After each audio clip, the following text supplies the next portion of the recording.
सुबह की हेडलाइंस में स्वागत है आपका। वो खबरें जो आपको सुबह ही देख लेनी चाहिए। पुलिस ने लगाया किसानों पर वादा खिलाफी का आरोप, तो किसान क्यों आई बैकफुट पर? ममता क्यों लाएंगी श्री राम के नारे पर प्रस्ताव? और राम मंदिर को कहां मिला पहला पुरस्कार?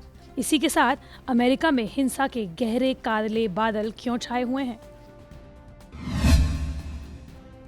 दिल्ली में गणतंत्र दिवस पर ट्रैक्टर परेड के दौरान प्रदर्शनकारी किसानों ने जमकर उत्पात मचाया, जिसमें 80 से ज्यादा पुलिसकर्मी घायल हो गए। पुलिस के मुताबिक प्रदर्शनकारियों को काबू करने के लिए आंसू गैस का इस्तेमाल किया गया, लेकिन वो फिर भी नहीं माने।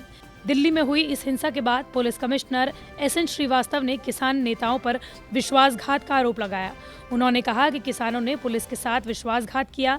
उन्होंने ये भी कहा कि हमारे सामने कई विकल्प थे, लेकिन हमने संयम बरता। Police commissioner SN. श्रीवास्तव ने ये भी कहा कि हमें 2 जनवरी को ट्रैक्टर रैली की जानकारी मिली थी। जानकारी मिलते ही हमने किसान नेताओं से बातचीत की। हमने 26 जनवरी को परेड नहीं निकालने को कहा, लेकिन वो दिल्ली में रैली निकालने पर अड़े रहे। पुलिस कमिश्नर ने ये भी कहा कि 25 जनवरी को हमने महसूस किया कि किसान उपद्रवी तत्वों को आगे बढ़ा रहे हैं। किसान नेता सतनाम सिंह पन्नू ने भड़काऊ भाषण दिए, तो वहीं दर्शन लाल सिंह ने रूट फॉलो नहीं किया। उन्होंने किसानों को भड़काया। पुलिस कमिश्नर का कहना है कि उन्होंने सिक्योरिटी, मेडिकल, सब्जी की सुविधाएं देने का वादा किया था। सबसे पहले बोला गया कि 26 जनवरी की जगह कोई और तारीख कर ले, लेकिन उन्होंने मना कर दिया। साथ ही एस.एन. श्रीवास्तव ने यह भी कहा कि किसान नेता किसानों को उकसा रहे थे और वे वही थे जो पूर्व निर्धारित मार्गों पर जाने से इनकार कर रहे थे। हमारे पास ऐसे वीडियो हैं जो दिखा रहे हैं कि कैसे नेता किसानों को उकसा रहे हैं।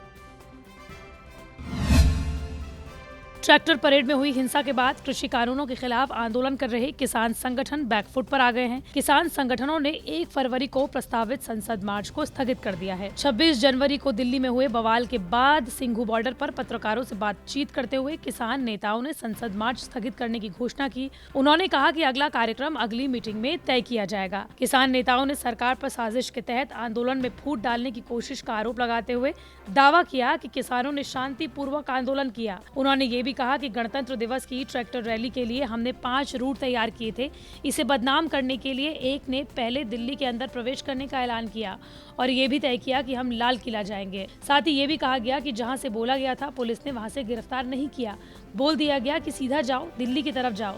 साजिश के तहत कुछ उपद्रवी वहां गए। राज्यपाल, जो कि किसान संगठन के नेता हैं, उनका ये कहना है कि दीप सिद्धू राष्ट्रीय स्वयंसेवक संघ यानी कि आरएसएस का एजेंट है। नरेंद्र मोदी और अमित शाह का खास है। हम लोग खाने के लिए भी गए तो भी किसी पुलिसकर्मी ने नहीं कहा हमारी भावनाएं आहत हुई हैं। गणतंत्र दिवस के मौके पर राजपथ पर बनाई गई राज्यों की झांकियों में उत्तर प्रदेश की भव्य झांकी को पहला स्थान मिला है। रक्षा मंत्री राजनाथ सिंह आज दिल्ली में पुरस्कार देकर सम्मानित करेंगे। राजधानी दिल्ली के राजपथ पर निकाली गई झांकियों में इस बार उत्तर प्रदेश की ओर से तैयार की गई झांकी अयोध्या में प्रस्तावित भव्य राम मंदिर मॉडल पर आधारित थी और इसको पहला स्थान मिला है। यूपी की झांकी के पहले भाग में महर्षि वाल्मीकि को रामायण की रचना करते हुए दिखाया गया है, जबकि मध्य भाग में राम मंदिर का मॉडल रखा गया था। पहली बार राजपथ पर भगवान राम की झांकी निकाली गई। उत्तर प्रदेश की झांकी को पहला स्थान मिलने पर सूचना निदेशक ने उत्तर प्रदेश के सूचना विभाग और पर्यटन विभाग की टीम को बधाई दी है। नेताजी सुभाष चंद्र बोस की जयंती पर एक कार्यक्रम के दौरान जय श्री राम का नारा लगने के दौरान ममता बनर्जी इतनी भड़क गई कि विधानसभा में इसके खिलाफ निंदा प्रस्ताव लाने वाली हैं। टीएमसी ने नारे को नेताजी और सीएम ममता बनर्जी का अपमान बताते हुए ये भी कहा कि वो विधानसभा में निंदा प्रस्ताव ला सकती हैं। हालांकि नारे को लेकर ममता की आपत्ति का समर्थन करने वाली कांग्रेस और सीएम ने 2 टूक कह दिया है कि वो निंदा प्रस्ताव का समर्थन नहीं करेंगे। कांग्रेस और सीपीएम ने ये भी कहा कि नेताजी सुभाष चंद्र बोस की जयंती पर आयोजित एक आधिकारिक कार्यक्रम में जय श्री राम का नारा लगाए जाने के खिलाफ सत्तारूढ़ तृणमूल कांग्रेस की तरफ से विधानसभा में लाए जाने वाले निंदा प्रस्ताव का वो समर्थन नहीं करेंगे। अमेरिका में खतरे के माहौल को देखते हुए होमलैंड सिक्योरिटी विभाग ने बुलेटिन जारी किया है। इसमें राज्य भर में हिंसा के खतरे की चेतावनी दी गई है। वहीं विभाग का ये भी मानना है कि जो बाइडेन के राष्ट्रपति बनने के कुछ हफ्ते तक ये खतरा बना रहेगा। इस बार का अमेरिका का राष्ट्रपति चुनाव दुनिया शायद हमेशा याद रखेगी।